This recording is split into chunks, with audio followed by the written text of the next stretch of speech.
चंद्रयान के विक्रम लैंडर की soft landing पर अब सबकी निगाहें टिकी हुई हैं, लेकिन सॉफ्ट लैंडिंग की जो प्री प्रोसेस होती है उससे पहले कितना क्रूशियल टाइम रहता है। एक टर्म दी गई है जिसको कहा जाता है 17 मिनट्स ऑफ टेरर।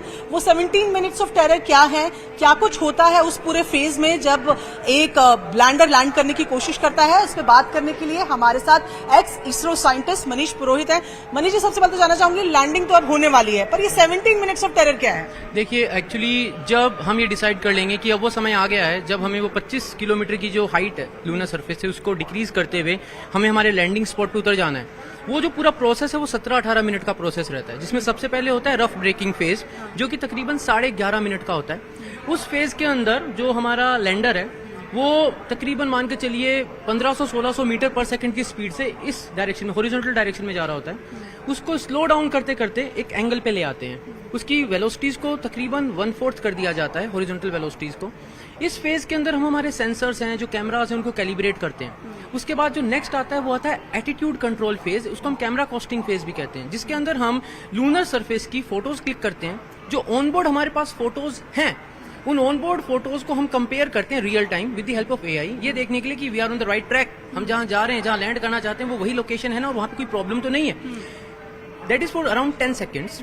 उसके बाद आता है fine braking phase. Fine braking phase में gradually we will bring our Vikram lander, अपने विक्रम लैंडर को हम वर्टिकल पोजीशन में ले आएंगे और वो होवर कर रहा होगा।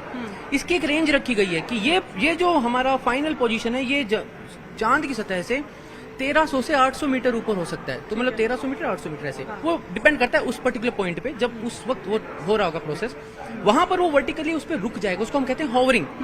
वहां पर हमारे जो फिर से जो सेंसर्स हैं, जो हमारे ऑल्टीट्यूड को चेक करने वाले सेंसर्स हैं, हमारे कैमराज हैं, वो फिर से वहां पर अपनी रीडिंग्स लेंगे। एंड उसके बाद नेक्स्ट स्टेप में हम ग्रेजुअली 150 मीटर ऊपर आ जाएंगे चांद की सतह से। फिर हम फिर रुकेंगे और वहां पर गो नो गो का एक टेस्ट होता है। वहां पर हजार्ड डिटेक्शन कैमरा होगा, वो चांद की सतह की फोटो लेगा। चांद की सतह देखिए, उसमें सिर्फ ये प्रॉब्लम नहीं है कि वहां पे क्रेटर है, वहां पर सरफेस ही अनइवन है, छोटे छोटे पत्थर हो सकते हैं, वहां की मिट्टी जो है वो भी अनइवन सी बिखरी हुई है। तो वो सारी चीजें चेक करी जाएगी और जब हमें लगेगा कि हाँ एवरीथिंग इज फाइन, तो either it will be a go condition और a no go condition. If go condition हुई तो वो 150 मीटर हम तकरीबन 73 सेकंड्स में कवर करेंगे और टच डाउन कर देंगे, क्रिएट द हिस्ट्री।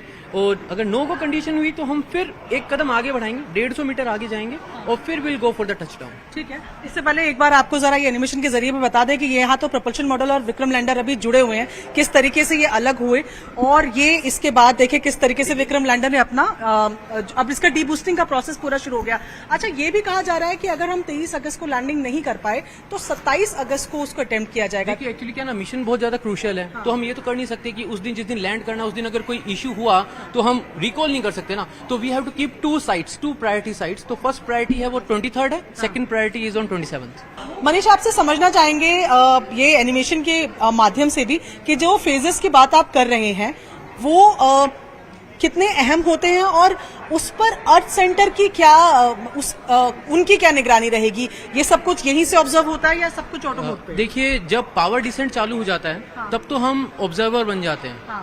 उससे पहले तक जो भी कमांड्स रन होती है, जैसे डीबूस्टिंग की बात करें, जो डीबूस्टिंग करी गई थी 18 और 20 तारीख को, वो ग्राउंड स्टेशन कंट्रोल थी। अभी जो चंद्रयान का विक्रम लैंडर है वो कंप्लीटली इन कांटेक्ट है अर्थ के ग्राउंड स्टेशन से। मतलब इसरो कंटिन्यूअसली उसको मॉनिटर कर रहा है, उस पर जो छोटे मोटे चेक्स करने हैं वो रेगुलरली करे जा रहे हैं। उसके जो सेंसर्स हैं उनको जो कैलिब्रेट करना है, वो प्रोसेस कंटिन्यूअस चलता रहेगा जब तक हम फाइनल डिसेंट के लिए न चले जाएं। फाइनल डिसेंट का जो पार्ट चालू होता है, वहां पर पूरा जो सिस्टम है वो कंप्यूटर टेक ओवर कर लेता है और फिर वो पूरा प्रोसेस जो है वो ऑटोमेशन में चला जाता है। ठीक है। अच्छा, देखिए जैसे यहाँ पर अब विजुअल्स देखे हैं अगर दर्शक, तो ये यहाँ पर रिवर्स थ्रस्टिंग हो रही है और ये लैंडिंग, इसी तरीके की सॉफ्ट लैंडिंग की उम्मीद हम कर रहे हैं। हाँ जी, अब ये जैसे सॉफ्ट लैंडिंग होगी तो यहाँ पर टच सेंसर्स हैं जो बताएंगे विक्रम को कि हम लैंड कर गए हैं। तो विक्रम यहाँ पर अब वेकअप होगा, जागेगा। मतलब एक तरीके से मान लीजिए नींद में सोया है, जैसे ही सेंसर्स उसको बताएंगे कि भाई लैंडिंग हो गई है, तो यहाँ से वेकअप होगा, अपने सारे सिस्टम्स को चेक करेगा, everything is working fine. Power generation चालू हो जाएगा क्योंकि सूरज की रोशनी गिर रही होगी।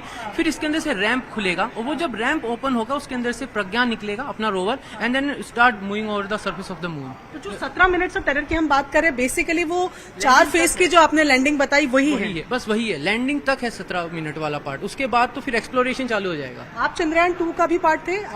जब 2014 में it was plan, but then it got delayed a bit, 2019 में गया था। तो क्या चेंजेस, मैं यही जानना चाहूंगी क्योंकि सॉफ्ट लैंडिंग के लिए पिछले लेसन से हमने कुछ सीखा है, इस बार क्या चेंजेस दिख रहे हैं? If you learn from our mistakes तो वो बहुत अच्छी बात रहती है। देखिए तो हुआ ये कि जितना डेटा हमारे पास अवेलेबल था, इसरो के पास जो भी डेटा अवेलेबल था चंद्रयान 2 की लैंडिंग से, उस सारे डेटा को हमने एनालाइज किया। जो भी हमारी गलतियां हुई, जो भी एरर्स हमारे से, वो सब एनालाइज किया गया। हमने पिछली बार 5 इंजन रखे थे, अब हमने 4 इंजन रखे हैं लैंडर के ऊपर। हम ज्यादा फ्यूल कैरी कर रहे हैं, हमारे सेंसर्स की जो कैपेबिलिटीज हमने उसको इम्प्रूव कर दिया है। हमारी जो लैंडिंग लेग्स हैं विक्रम की, उनको हमने थोड़ा रोबस्ट किया है। उसकी भी हमने प्रोलिफिक टेस्टिंग करी है ग्राउंड स्टेशन पे। तो एक तरीके से जो कहीं भी कुछ भी पॉसिबिलिटी थी ना जहां गड़बड़ हो सकती है, चाहे वो एल्गोरिथम का पार्ट हो, एरर करेक्शन का पार्ट हो, वो सारी चीजें हमने बारीकी से चंद्रयान 3 में ध्यान रखी है। इसीलिए तो कॉन्फिडेंस इस वक्त बहुत ज्यादा है कि हम लैंड कर ही जाएंगे। ठीक है, मैं एक चीज समझना चाहूंगी थोड़ा सा, अगर आप इस वीडियो को पीछे ले जाएं, जो पेलोड्स की बात हो रही है कि पेलोड्स इसमें लगे हुए हैं, इन पेलोड से हासिल क्या होगा? मतलब क्या वो चीजें हैं जो इस बार ढूंढेंगे? क्योंकि आइस फॉर्म में हमने कहा कि वाटर हमें चंद्रयान 1 में ही मिल गया था, इस बार भी वाटर रहेगा मेन फोकस में, और क्या क्या मिलेगा? देखिए ये जो पेलोड्स हैं ये चांद की सतह को पढ़ेंगे, चांद की मिट्टी को पढ़ेंगे, चांद की सतह के चारों तरफ जो प्लाज्मा का एक एनवायरनमेंट बन जाता है हाई एनर्जी पार्टिकल का, उसको पढ़ेंगे।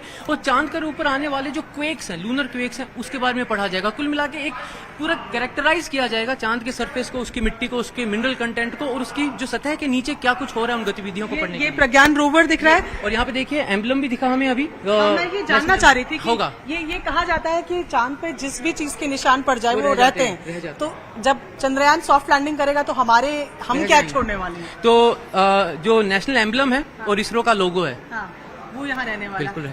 कॉन्फिडेंट है? आपकी तैयारियां पूरी हैं 23 तारीख को लेकर? पूरी तैयारियां हैं। चलिए, ये थे हमारे साथ मनीष जो बता रहे हैं कि तैयारियां इसरो की भी पूरी हैं। इसरो में इन्होंने काम किया है, चंद्रयान प्रोजेक्ट से भी जुड़े रहे हैं, और जिस तरीके से चीजों को ऑब्जर्व करना है, जो कि पेलोड्स हैं वो क्या कुछ रिजल्ट्स देंगे उसकी उम्मीद है। क्योंकि इस बार हम चांद की डार्क साइड में है, यानी कि उस साइड में है जिसको कभी नहीं देखा गया है। साउथ पोल में हम जा रहे हैं, और ऐसे में चांद पर पहुंचने वाले हम, साउथ पोल में पहुंचने वाले हम पहले देश होंगे, और चांद पर सॉफ्ट लैंडिंग करने वाले हम चौथे देश होंगे। ऐसे में इंतजार बस अब 23 अगस्त 6:04 का, जब विक्रम लैंडर सॉफ्ट लैंडिंग करेगा।